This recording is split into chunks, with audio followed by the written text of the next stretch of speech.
This segment of Delmarva Life is brought to you by State Farm Insurance. So just before the break, we told you about the woman who's out nearly $45,000 following a scam on Facebook. So how many people really fall victim to stuff like this? Well, studies show more than 70% of adults have been the victim of a cybercrime such as identity theft. 25% of those victims never able to resolve the crime. Break that down a little bit more. The Federal Trade Commission reports nearly 9 million people have their identity stolen each and every year. As a matter of fact, identity theft is one of the fastest growing crimes in the United States.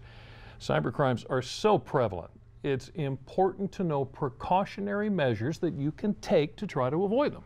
It goes much deeper than making sure you have a secure password. Joining us today to tell us about other steps to take is State Farm Insurance agent Gamey Elliott of Salisbury. Thanks for joining us this afternoon. Thank you for having me. All right, so just listening to those numbers, 73% of people have had their identity. And as Jimmy said, 25% never resolve the crime.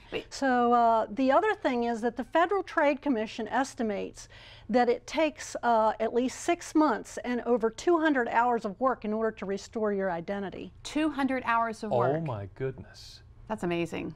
That is huge. Okay, now let's talk about the steps that you can take to protect yourself. One good way is to completely shut your computer down when you're done. I know we don't like to do it, but a really important step is to completely power down your computer. Right. The thing of it is, if your computer is on 24/7, then you're a lot more susceptible to cyber attacks. And also, when you completely power down your computer, then you're less likely to have any problems with viruses or malware. How about that? Yeah, well, we all have our passwords, and everyone pretty much knows that you need a strong password, but sometimes we're not very careful with them, are we? One thing you have to really be careful of is this thing called shoulder surfing, and it's where people could peer over your shoulder and see your password. Two things you can probably do to help with that is to try to either, shield your screen or block your screen when you're working on your computer, and also if you dim the brightness, then that helps as well. Okay, so I make a good password. I'm very careful with my password. Is there anything I can do to try to make sure that the website I'm going to is secure? Well, the thing about websites is, you've got to be really careful. The fact that the website, if it's secure, then your URLs will begin with HTTPS. Okay. So that'll be on all the pages to make sure that you're working on a secure website. If you're not working on a secure website, you might want to consider investing in a VPN, which is a virtual private network, and that will encrypt the information before you send it out. So there are things you can do if you're not sure. Okay, so we just heard the story about a woman who lost nearly, $45,000 on a social media site. Those, they're kind of dangerous, aren't they? You have to really be careful because a lot of times when we're using multimedia content, what can happen is that has malware on it, and here we go, sending things to our friends and we don't realize it, but we're spreading things, as well as when sometimes people lose their phone and they go on, they've lost their phone, they'll go on a Facebook group that might take care of that. But if people know your phone number, then they could access it. And you also have to be careful of all the information that you read and receive online, because if it sounds too good to be true, it probably is.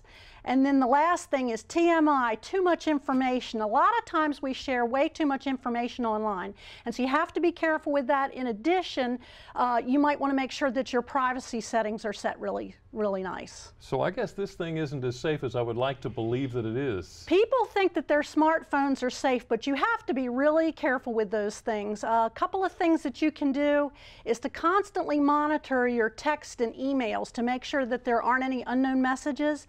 And another thing you can do, keep an eye on the apps that you have, because the apps that you have, be careful that there weren't any downloaded that you didn't give permission to. They just appear on your phone. And many of us, I know I upgrade my phone periodically. You need to completely wipe everything out before you upgrade, don't you? Yes, you've got to be really careful before you recycle your phone, that you clear the data out.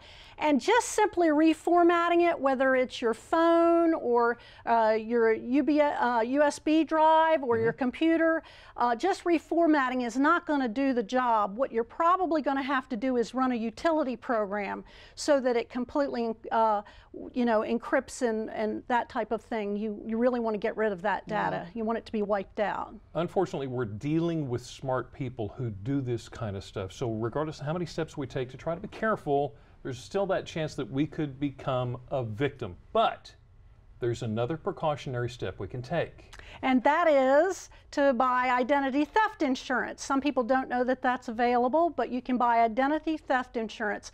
For as little as $25 a year, you can get up to $25,000 worth of coverage.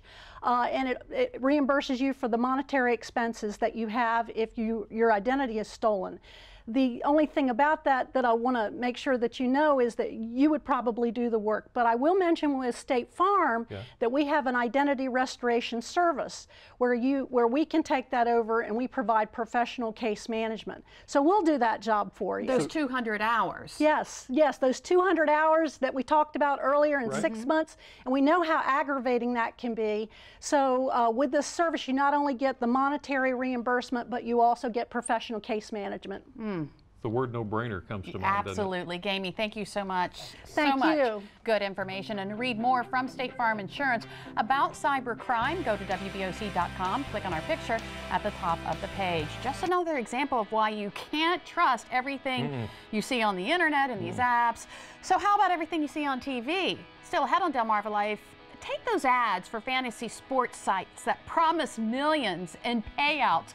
We'll introduce you to one man who says, yes, it works. And for those wanting to see the game in person, maybe you want to rely on ticket brokers. Well, we're going to show you how not to get taken in by scammers. But first, even the thought of having your identity compromised could be enough to stress you out. Dr. Oz has some secrets to stop the stress. Hi, I'm Dr. Oz. What causes stress in your life? Finances, work, family? No matter the source, it wreaks havoc on nearly every system in your body, from your muscles to your heart to your stomach. But here's the sweet way to zap stress. Dark chocolate. It boosts your mood by increasing levels of feel-good chemicals.